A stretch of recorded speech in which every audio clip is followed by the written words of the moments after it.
Alright, here's my bike. This is a Genesis Astra.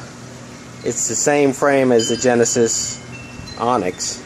Just this one has gears on the back. It's the only difference. And this one has V-brakes. You can see I took the V-brake off the front because I went with discs, which is a good bit expensive to do that, but I mean it's worth it. So I got that disc, and then I got the V-brakes back here, which are a pain because you have to adjust them every time you ride, just about. Alright, so the tank, let's see how I did the tank. I did it with the clips that came with the kit. You might have to bend the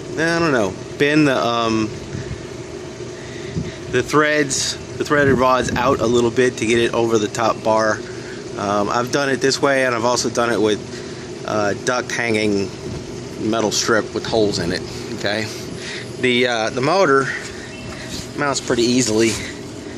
What you have to do is right there, you have to make sure that the motor's not too far up or down. This has to be pretty much right on the tube. If you got a gap here, top or bottom, you don't want that. You want it nice and flush. On the front mount, I put a piece of rubber on this one. You use the plate right here. You put these bolts. Let's see if I can get it here. The picture. These bolts, and then you cut them off, and then you use this plate and the U-clamp. And I put rubber here. You can, or tape, electrical tape. You can do that if you want. Let's see. I got the spark plug. Well, this is all together in your kit. So here's the coil, and I just put it here. You want the coil to be kind of far away from the engine as you can, and then loop it back this way. Let's see what else. When you put the chain on, you have to feed it through here, and with a screwdriver you can move the gear until it drops out from underneath, and then you can pull it. The clutch, what you want in the clutch when you do this little guy right here, this keeper, you want to pull this as much as you can. This spring, you want it to be kind of straight. Pull as much as you can, but still have like a teeny tiny bit of movement in it, okay? Just like that. Now, the spring goes here.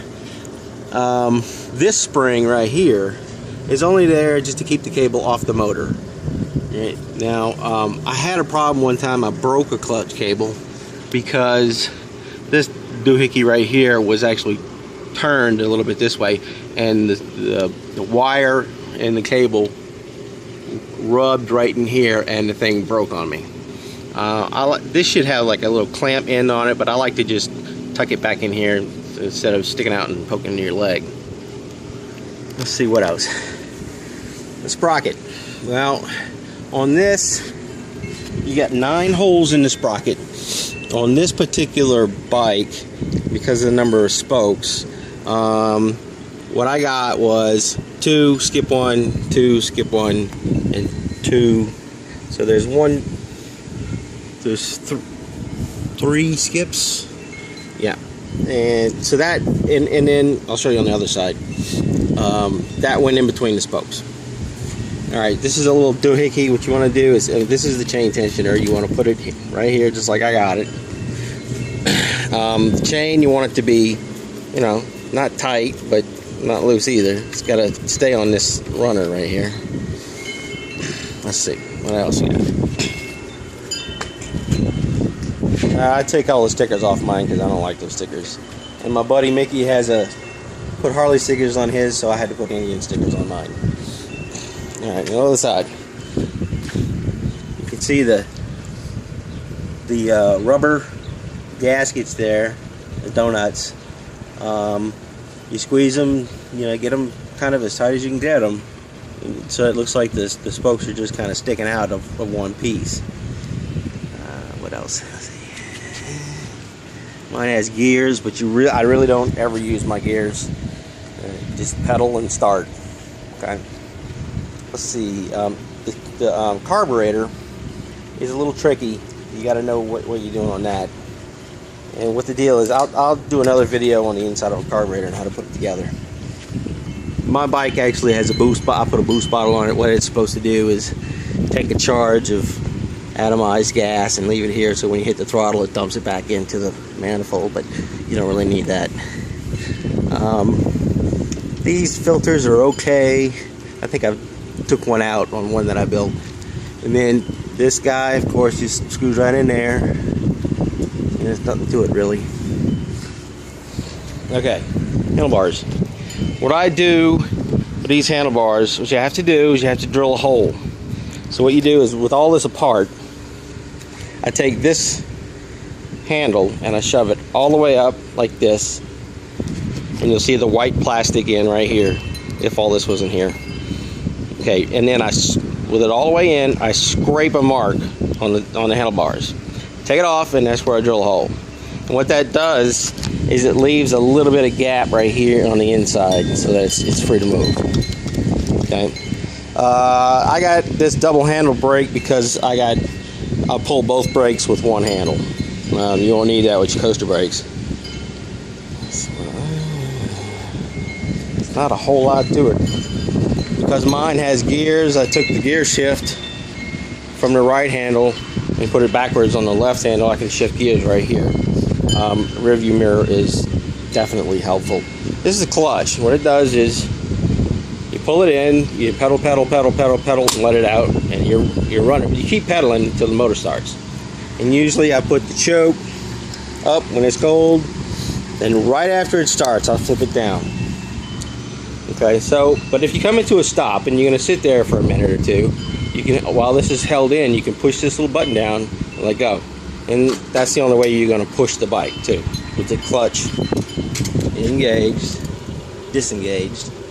Right, and when I pull it to go, boop, and you're off and running. What else? Sometimes the exhaust is a little tricky, but on mine it clears okay. They have a strap in the kit, and mine just fell off. It really doesn't do much. Those are the disc brace that I've got, and you know, if you want to do that on yours, get some, you know, there's some money involved in doing that. I like it on mine. But the coaster brakes on the Genesis Onyx that I built, the coaster brakes work pretty well. I think that's about it. The only other tricky thing is, I'm going to show you the inside of the carburetor and how I put that together. Alright, I'm just going to video a little bit as you look.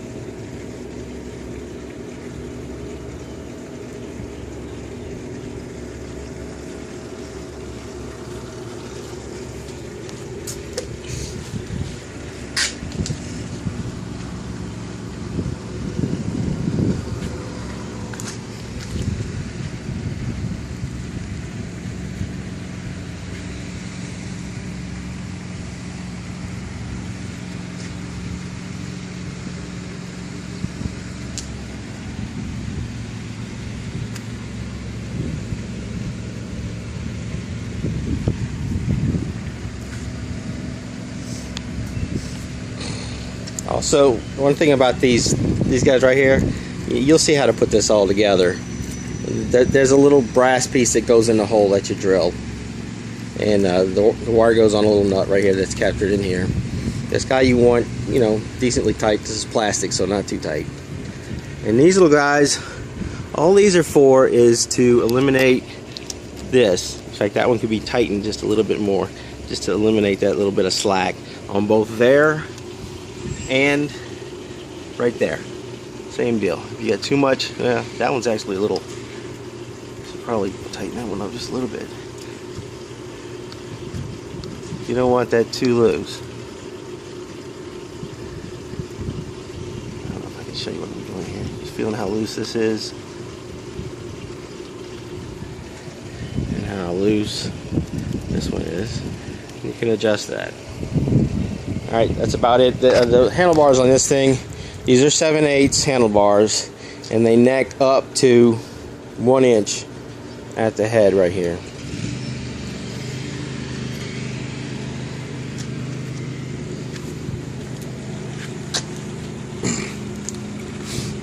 One other thing is the wires come out of here, blue and black. There's no real specific way to. The wires also come from the kill button right here, down here, and they have a little connector where two go into one. Little bullet connectors, and they come loose. I don't like them. I clip the wires and solder them together. But just for right at the beginning, you can just clip them in the little clip. Two prongs go in the female 2 prongs. All right, that's it.